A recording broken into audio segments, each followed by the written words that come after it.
کیسے ہے؟ پاکستان میں جمعے کی نماز سے پہلے 4 رکعت سنت پڑھتے ہیں، جمعے کے بعد 4 رکعت اور پھر 2 رکعت پڑھتے ہیں، صحیح کیا ہے؟ جمعے کی نماز رسول اللہ صلی اللہ علیہ وسلم سے جو ثابت ہے، جمعے کی نماز 2 رکعت ہے جو آپ نے آ کر امام کے ساتھ پڑھ لی۔ آپ امام کے منبر پر بیٹھنے سے پہلے آئے، 2 رکعت تحیۃ المسجد پڑھیں، اس کے بعد نفل نوافل پڑھنا چاہیں جتنے مرضی پڑھیں، اور اگر امام خطبے کے لیے کھڑا ہو گیا تو صرف 2 رکعت پڑھ کے بیٹھ جائیں۔ ایک شخص آیا 2 رکعت پڑھے بغیر بیٹھ گیا، رسول اللہ صلی اللہ علیہ وسلم نے خطبے کے دوران اسے پوچھا کیا تو نے 2 رکعتیں نماز پڑھی ہیں؟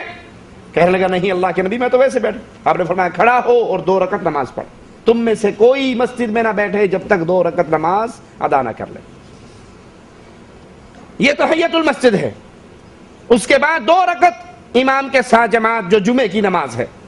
اس کے بعد اگر کوئی مسجد میں ہی ادا کرنا چاہے تو اللہ کے نبی صلی اللہ علیہ وسلم کی حدیث سے ثابت ہے کہ مسجد میں 4 سنتیں ادا کریں، 4 رکعت ادا کریں، اور اگر وہ گھر جا کے پڑھنا چاہتا ہے اور نفلی نماز گھر میں پڑھنے سے اجر ثواب زیادہ ہے تو وہ 2 رکعت نماز ادا کرے۔ ہمارے ہاں کیا ہوتا ہے، ہم جمعہ بھی پڑھتے ہیں اور احتیاطاً ظہر کی نماز بھی پڑھ لیتے ہیں۔ جمعے کی نماز بھی ہوتی ہے اور احتیاطاً ظہر کی نماز بھی۔ اب وہ کیوں کہتے جی جمعہ تو جمعہ ہے نا، سار ظہر بھی پڑھ لو، اللہ نے یہ قبول کر لی تو یہ نہ کی تو اے تے ڈڑے تے پئی ہے، دونوں کوئی نہ کوئی تو منی جائے گی۔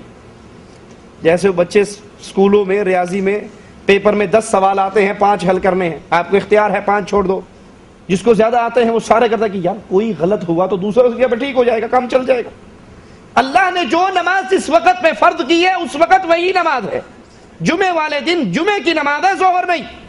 جس کو مسجد میں آئے امام مل جائے وہ جمعے کی نماز ادا کرے، جماعت مل جائے۔ یہ احتیاطاً ساتھ ساتھ ظہر کی نماز پڑھنا اور ساتھ جمعے کی پڑھ لینا یہ سنت کے خلاف ہے۔ رفعین کے احکام کیا ہے؟ رسول اللہ صلی اللہ علیہ وسلم کی حدیث صحیح بخاری میں موجود ہے، ابن عمر سے روایت ہے کہ اللہ کے نبی علیہ الصلوۃ والسلام جب نماز پڑھتے، افتتاح کرتے، نماز کا آغاز کرتے، اپنے دونوں ہاتھوں کو کندھوں کے برابر اٹھاتے۔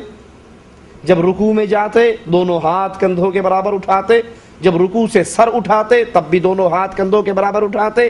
جب 2 رکعتیں پڑھ کے تیسری رکعت کے لیے کھڑے ہوتے، 3 رکعتوں والی نماز یا 4 رکعتوں والی نماز، تو پھر بھی اللہ کے رسول صلی اللہ علیہ وسلم اپنے ہاتھوں کو کندھوں کے برابر اٹھاتے، رفع الیدین کرتے۔ یہ اللہ کے نبی صلی اللہ علیہ وسلم کی سنت ہے۔ دنیا میں کوئی شخص صحیح حدیث سے ایک نماز میرے حبیب علیہ الصلوۃ والسلام کی ثابت نہیں کر سکتا کہ آپ نے ایک نماز پڑھی ہو اور اس کے اندر رفع دین نہ کی ہو۔ دنیا میں کوئی ایک صحیح حدیث ایسی موجود نہیں ہے۔ رفع دین کرنے کی جتنی حدیثیں ہیں سب صحیح، نہ کرنے کی جو بعض روایات ہیں وہ سب ضعیف، سب پہ محدثین کا کلام ہے۔ اب کچھ جھوٹ بولنے کے لیے کہہ دیتے ہیں جی وہ بغل کے نیچے بت رکھتے تھے اس لیے رفع دین شروع ہوئی۔ ارے بھائی عقل کے اندھے، نماز جماعت سے فرض ہو رہی ہے مدینہ شریف میں، بتوں والی پارٹی مکہ میں رہ گئی ہے۔ جہاں جماعت سے نماز فرض ہوئی وہاں بتوں والی پارٹی کوئی نہیں ہے، جہاں بتوں والی پارٹی ہے وہاں جماعت سے نماز ہی فرض نہیں ہے۔ نمبر 2، اگر مان بھی لیا جائے کہ وہ بغلوں میں بت رکھتے تھے تو پہلی دفعہ جب کرتے ہو، ہم تو کیسے کرتے ہیں؟ سنت جو ہے ابھی صحیح بخاری کی روایت جو میں نے سنائی، حذو منکبے، کندھوں کے برابر آپ ہاتھ اٹھاتے، اور جو بھائی رفع دین کے انکاری ہے وہ کہاں تک اٹھاتے ہیں؟ ٹھیک ہے، تو جب یہ پہلی دفعہ اٹھائی تو وہ بت صاحب نیچے گرے یا نہیں گرے؟ وہ کوئی ایلفی لگا کے تو نہیں لاتے تھے جو چپٹ جاتے ہو نیچے نہ گرتے ہو، تو پہلی بھی چھوڑ دو، یہ کیوں کرتے ہو؟ بت تو ختم ہو گئے۔ نمبر 3، وہ بڑے بے وقوف تھے جو بغلوں میں بت لاتے تھے، جیب میں ڈال کے کیوں نہیں لاتے تھے؟ انہیں اتنی عقل نہیں تھی کہ جیب میں ڈال لیں۔ نمبر 4، بت لاتے کون تھے؟ نعوذ باللہ، یہ تو نہیں کہا جا سکتا کہ صحابہ بت لاتے تھے، یہ تو نہیں کہا جا سکتا نا۔ یہی کہیں گے کہ منافق لاتے تھے۔ ارے بھائی منافق ہوتا ہی وہ ہے جو ظاہری آپ کا، باطنی آپ کا دشمن، جو اندر سے آپ کا دشمن ہو۔ کیا وہ کبھی چاہے گا کہ میری حقیقت کھل جائے؟ جب منافقین کے بت گرتے تھے تو عمر کی تلوار کہاں تھی؟ وہ تو چاہتے یہ تھے کہ کسی کو پتہ نہ لگے، اللہ وحی کر کے بتاتا تھا کہ یہ منافق ہے۔ اس لیے یہ مولویوں کی بنائی ہوئی ڈھکوسلے والی بات ہے، دنیا کی کسی کتاب کے اندر موجود نہیں ہے۔ آمین بالجہر کیوں کہا جاتا ہے؟ کیونکہ رسول اللہ صلی اللہ علیہ وسلم کی حدیث ہے، تم جب امام آمین کہے تم آمین کہو، تم زمین پہ آمین کہتے ہو، اللہ کے ملائکہ فرشتے آسمان پہ آمین کہتے ہیں، جس کی آمین فرشتے کی آمین سے مل جائے اللہ اس کے پچھلے گناہوں کو معاف کر دیتا ہے۔ حدیث میں آتا ہے، لفظ ہے حدیث کے کہ صحابہ اتنی زور سے آمین کہتے مسجد گونج اٹھتی۔ رسول اللہ فرماتے ہیں تمہاری اس بلند آواز کی آمین سے یہودی چڑھتے ہیں، یہودیوں کو تکلیف ہوتی ہے تمہاری اس آمین سے، تو یہودیوں کی مخالفت کیجئے، آمین کہیے، ہو سکتا ہے ہماری آمین اگر فرشتوں کی آمین سے ٹکرا گئی ہمارے انشاءاللہ گناہ معاف ہو جائیں گے۔